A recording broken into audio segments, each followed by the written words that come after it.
Good morning to all of you. Today we are going to see lesson 4 question answer from New James English Reader. So please turn to page 27 of your textbook. I will be reading the question as well as the answer for you, and you will note down the question answer in your rough notebook, or if you get the exercise notebook by that time, you write in your exercise notebook. Lesson 4, Three Men at the Table, from New James English Reader. First question A. Tick the correct option. When the narrator pointed the house, the countryman shuddered because the answer will be he was nervous and frightened. Number D. Then the old man told the narrator that they would be dining in the dark because his son had bad eyes and could not tolerate the light. His son had bad eyes and could not tolerate the light. Number 3. The old man invited the narrator into the house because both A and B will be the correct answer, and his family wanted to provide shelter to the narrator. Number 4. The old man's son's face had become disfigured because number A and B, in a burning house, and when he saved children, that is the answer of in a burning house and when he saved the children. Because of that reason, the old man's son's face had become disfigured. Read the sentences and answer the questions. Was evident from the behavior of my invisible companions that they were not used to dining under such circumstances as I was. Who were the companions? The companions were the old man and his son. Number 2. What circumstances did the speaker refer to? The narrator referred to the unusual circumstances of him and his companion eating in the dark. Number C. Why was the speaker used to dining under such circumstances? The speaker was accustomed to eating in the dark because he was a sailor on a ship. Number 2. To the health of the children my boy saved. Who said these words? The old man said these words. Number B. What did the boy save the children from? The boy saved the children from a burning house. Number C. How did the incident affect the family? Ever since his son had been injured in the burning house, the family led a retired life and did not even see a friend. Number C. Answer these questions. How did the narrator get lost? Why did he go to the house despite the countryman's warning? The narrator got lost because he took an unfamiliar route with several turnings. It was also very foggy. Although the countryman had told him to avoid the house, the narrator decided to go to the house because he was tired and cold. Number 2. Why did the narrator hesitate to enter the house? The narrator hesitated to enter the house because there was no light shining from the inside and it was silent. Also, the countryman's warning about the house had made the narrator cautious. Number 3. Did the narrator's host eat dinner in the dark every day? Why did they do so that day? No, it was evident from the discomfort that the narrator's host did not have dinner in the dark every day. They did so that day because they did not want the son's disfigured face or distorted face to startle or shock the narrator. Number 4. How did the narrator discover what the old man's son looked like? What explanation did the old man provide? The narrator discovered what the old man's son looked like when the screen in front of the fire accidentally fell over. In the flickering light of the fire, the narrator saw the disfigured face of the son. The old man told him that his son had been injured a few years ago, saving children in a burning house. Number 5. Why did the family not have company often? The family did not have company often because the family led a retired life. They avoided people because the villagers were scared of the old man's son.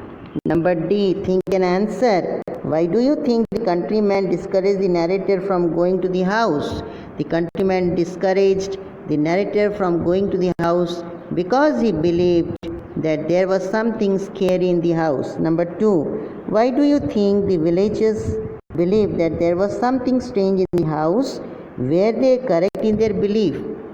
The villagers believed that there was something strange in the house, probably because someone in the village had seen the old man's son and had been scared by his disfigured face.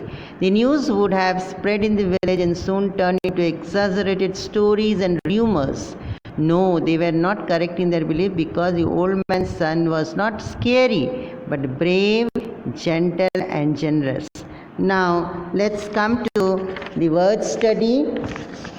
Now, here is a question on replace the word good in the sentences, phrases with other suitable words.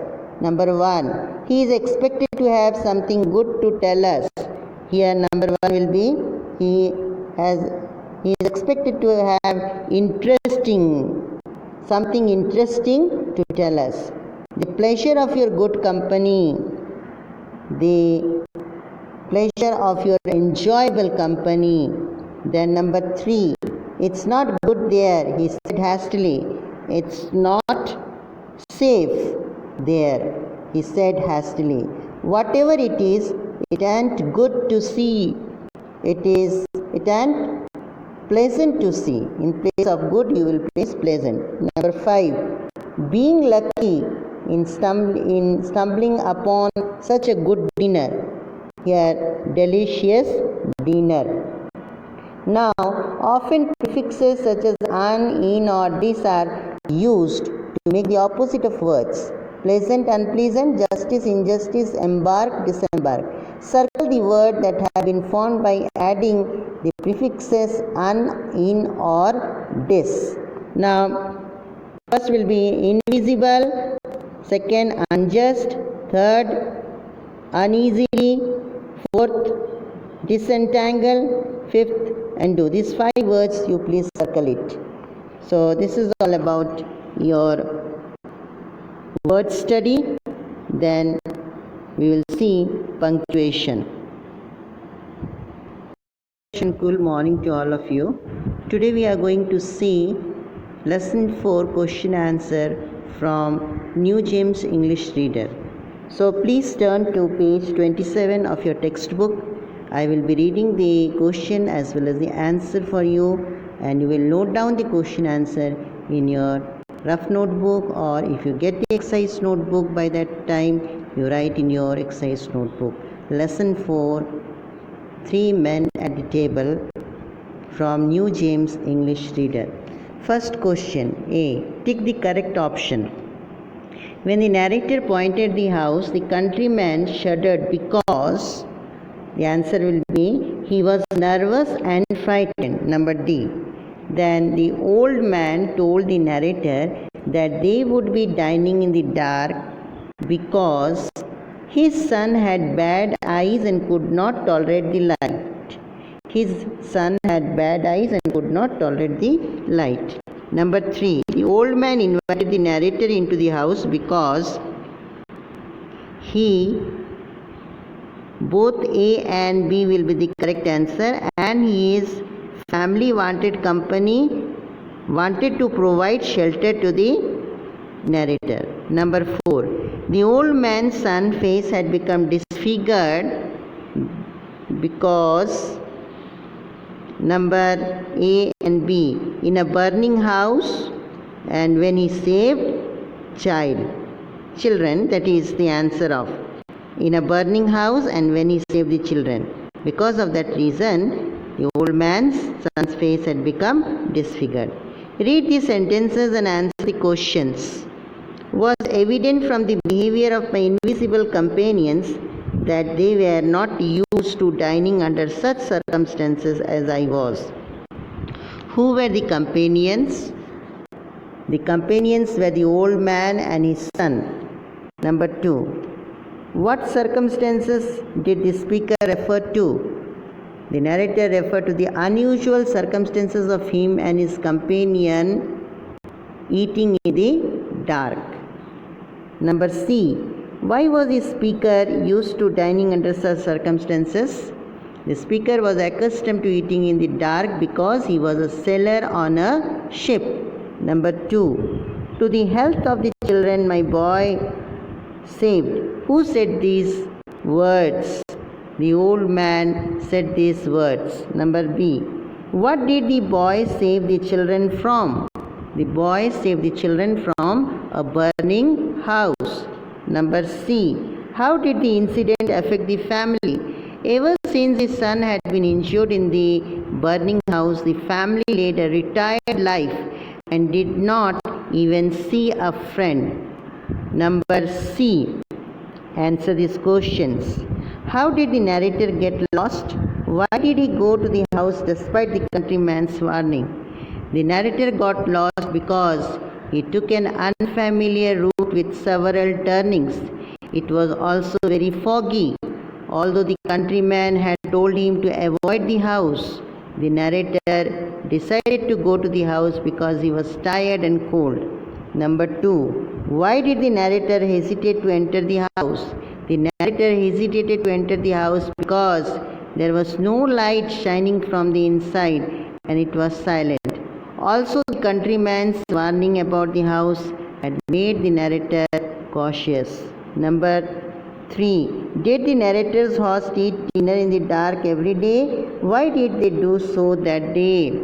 No, it was evident from the discomfort that the narrator's host did not have dinner in the dark every day. They did so that day because they did not want the son's disfigured face or distorted face to startle or shock the narrator. Number 4. How did the narrator discover what the old man's son looked like? What explanation did the old man provide?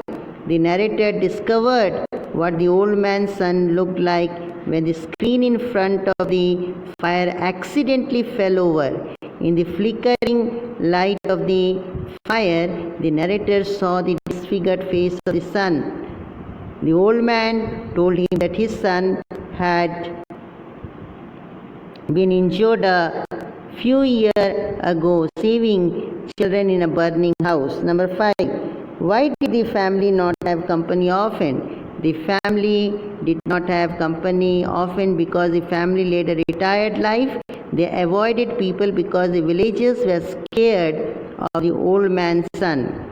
Number D. Think and answer. Why do you think the countryman discouraged the narrator from going to the house? The countryman discouraged the narrator from going to the house because he believed that there was something scary in the house. Number 2. Why do you think the villagers believed that there was something strange in the house? Were they correct in their belief? The villagers believed that there was something strange in the house, probably because someone in the village had seen the old man's son and had been scared by his disfigured face. The news would have spread in the village and soon turned into exaggerated stories and rumors. No, they were not correct in their belief because the old man's son was not scary but brave, gentle and generous. Now let's come to the word study. Now here is a question on replace the word good in the sentences, phrases with other suitable words. Number 1. He is expected to have something good to tell us. Here number 1 will be he is expected to have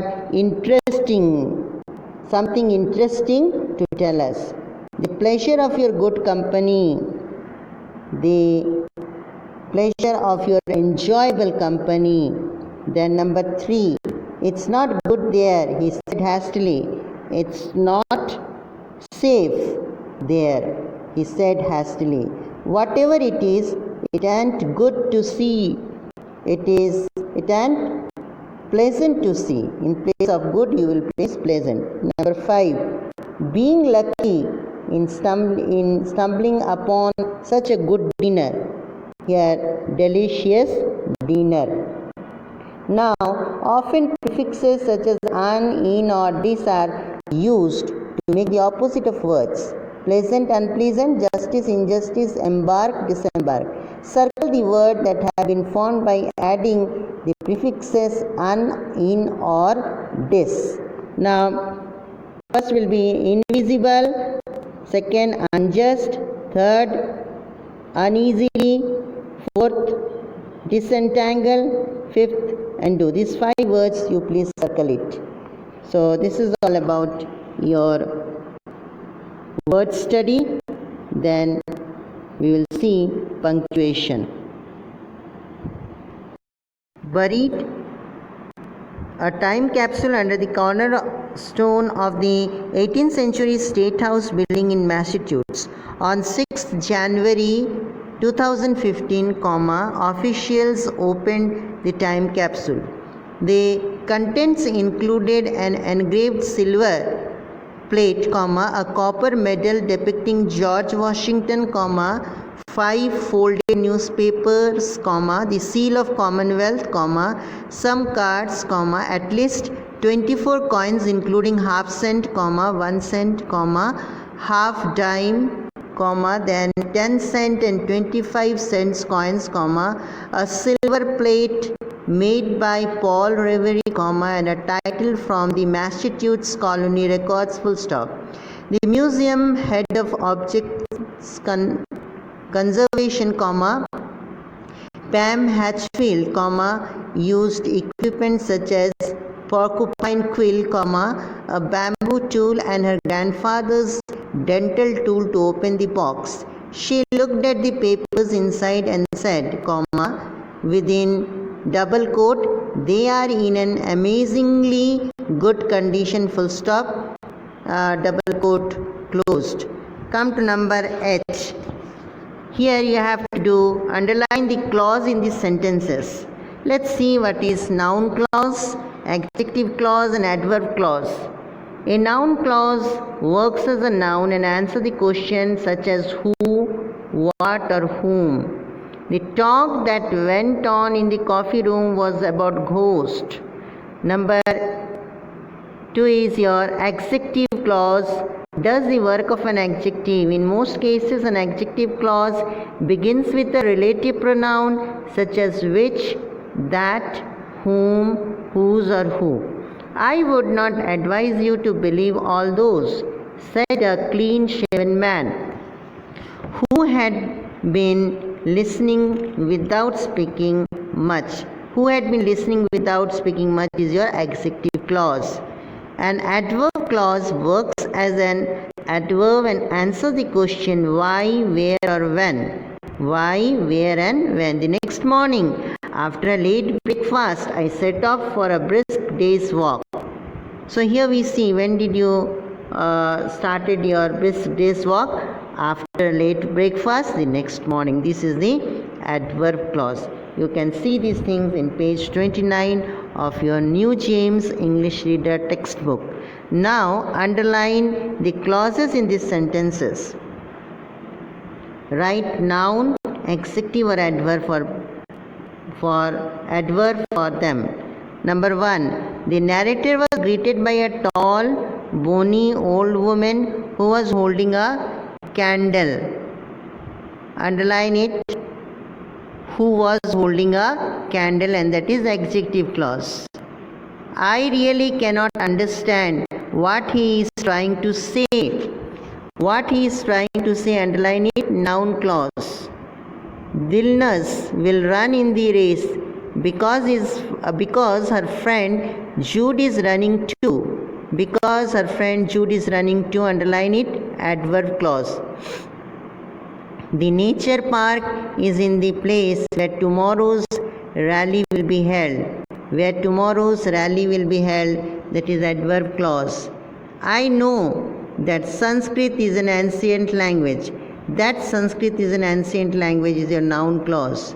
This story has been written by W. W. Jacobs, whose favorite subject was marine life, whose favorite subject was marine life, underline it, that is adjective clause. Now if clause are also dependent clause. They are used to convey the idea that something can happen only if a certain condition is fulfilled. For example, if you will give me the pleasure of your company, I will make you as comfortable as I can.